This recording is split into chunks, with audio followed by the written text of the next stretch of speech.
شرم و حیا کے بیٹھ اتنے کہ سرکار نے فرمایا کہ میں کیوں نہ اس عثمان سے حیا کروں جس سے آسمان کے فرشتے بھی حیا کرتے ہیں.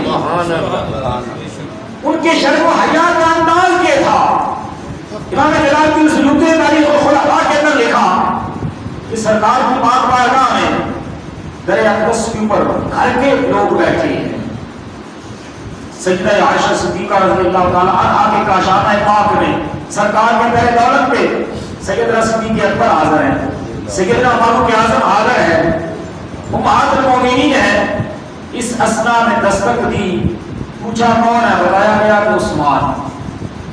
اب کیفیت یہ تھی, راوی نے لکھا کہ سرکار ٹیک لگا کر آرام فرما رہے تھے, بات چیت چل رہی تھی, گھر میں عام نشست ہو رہی تھی, پیار محبت کی باتیں ہو رہی تھی, اور سرکار کی جو تہمت مبارک تھی, یہ پنڈلی مبارک سے پیچھے سے تھوڑا سا کپڑا سرکا ہوا تھا, پاؤں مبارک سے اوپر سے بات چیت چل رہی ہے. اور سیدنا فاروق اعظم بھی بیٹھے ہیں, سیدنا صدیق اکبر بھی بیٹھے ہیں. جب آنے والا سائل آیا, دستک دی, پتہ چلا کون ہے, کہ جی عثمان آئے ہیں, اجازت چاہتے ہیں, اجازت ہو تو وہ ملاقات کے لیے آئے ہیں. سرکار نے فرمایا اچھا ایک منٹ ٹھہر جاؤ. سرکار اٹھے, دوبارہ اپنا لباس مبارک صحیح فرمایا, سیدھے ہو کر اب عثمان کو بلا.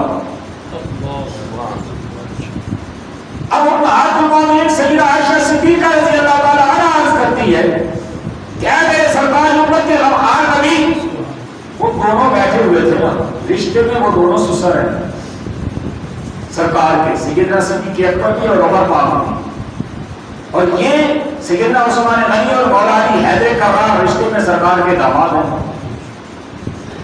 اور اس کے اصل آپ نے اتنا اہتمام عثمان غنی کے لیے کیا. عمر آئے, آپ نے اس طرح تشریف فرماتے بیٹھے رہے, صدیق آئے, آپ جیسے تشریف فرماتے بیٹھے رہے. آپ نے فرمایا اگر میں یہ اہتمام نہ کرتا تو عثمان شاید میرے پاس بیٹھتا مشکل. میں کیوں نہ اس سے حیا کروں کہ جس سے آسمان کے فرشتے حیا کرتے ہیں, وہ عثمان.